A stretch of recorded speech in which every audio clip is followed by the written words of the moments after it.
Military Freefall, known as HALO or HAHO, lets elite forces infiltrate undetected from over 30,000 feet, a high-risk stealth skill pioneered in the 1950s and refined in Vietnam. Yet it went decades without a distinctive badge until 1994. Here's how it came to be.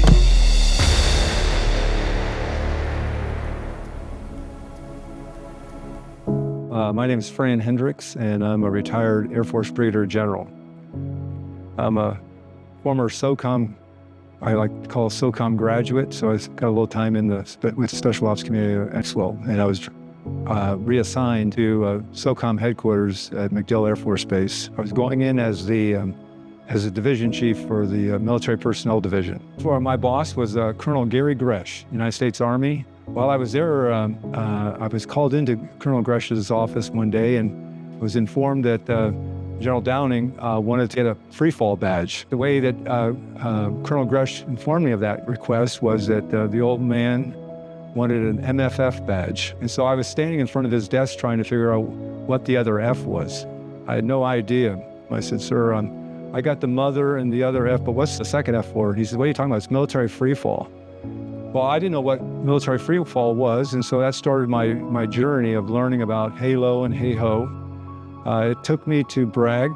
At that time, the HALO committee was at Fort Bragg, and it was the HALO chair was a fellow major. So I remember taking a trip up there and introducing myself. The black hats, the instructors, saw this Air Force major there, no wings, nothing, a leg, and so they paid me no mind until the chair said, "This is Major Hendricks from SOCOM. He's here to talk to you about designing a badge for freefall." Well, by then I was like everybody's friend, and they had all kinds of suggestions about what this future badge should look like.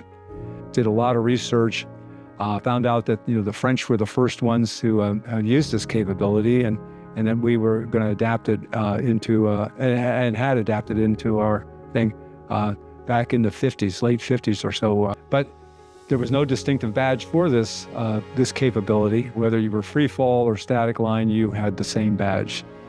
I was very fortunate. Somebody pointed me to this Special Forces Association, and a colonel named James Phillips, a former Green Beret, and I got together and started talking about this task I had. Colonel Phillips had a company, Phillips Publications, and they actually did military insignia and stuff like that. And so he had the graphic artists that could take the ideas that we would come up with. And believe me, there were some crazy ideas that came up. A lot of it had to do with the current static line badge and making it look a little bit different. Then we came across a Sergeant First Class, Gregory Dailey, ODA 552, back in 1983, had a concept of a design for a freefall badge should it ever happen. And so we added that to the collection of things we were looking at. So we had a card deck, a stack of these proposed things that I would take to the 4-star. After looking at all the other ones, it was very clear that the one that Sergeant First Class Dailey had an idea of. I said, I'm only going to take one in. I told Colonel Phillips, because I was going to go in to see General Downing on my own. I said, I'll go in there. I'm taking one in. He's only going to pick one, and I think it's this one. And in the process of going in there, I said, I'm going to go one further. I'm just not going to show them on a piece of paper what it might look like. I'm going to take the opportunity and have them stitched up what they would be wearing on their uniforms. And these are what I showed the general. Sir, here's the drawings, and here's what they would look like. So it wouldn't just be like a big blob. This is what they would look like. The badge itself is a ram air chute. And which is used in this capability. The dagger is a Ranger dagger, the Fairborn Sykes Ranger dagger from World War II, which is this connection of this badge to the OSS, the forerunners of special operations.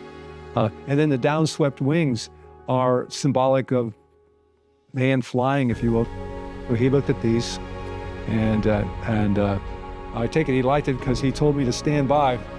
He went over and picked up the phone and called the Chief of Staff of the Army. Well, I was in the office, General Sullivan. And General Sullivan and him had a conversation as I stood by about General Downing asked permission for the members of SOCOM and USASOC to wear a badge if he wanted the authorization to have it produced. There was questions asked back and forth, and finally at the end, General Sullivan said yes, but when they come back to Big Army, they have to take it off. He said, yes, sir. Hung up the phone. That would have been in October of '94.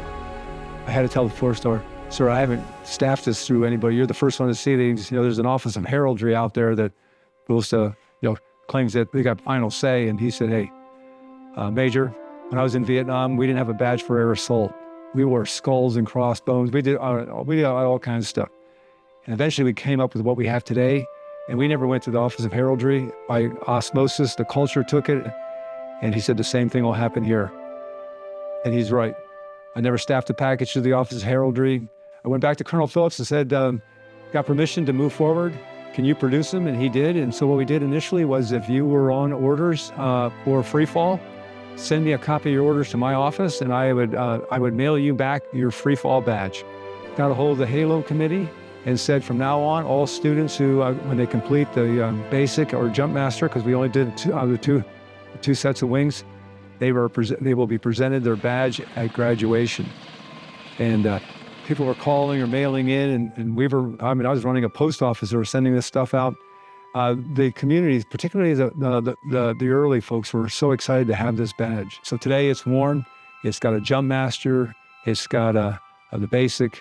And I'll tell you, my research on this thing, it definitely deserves its own distinctive badge for what we ask individuals to do with this capability. It's quite impressive. So being here at Eggman with Hurlburt Field and the 7th group and seeing folks wearing that badge, it always makes me proud to see somebody with that on, and knowing that I had a small role in bringing that to so that people can wear it, that distinctive badge for what they do in the defense of our nation.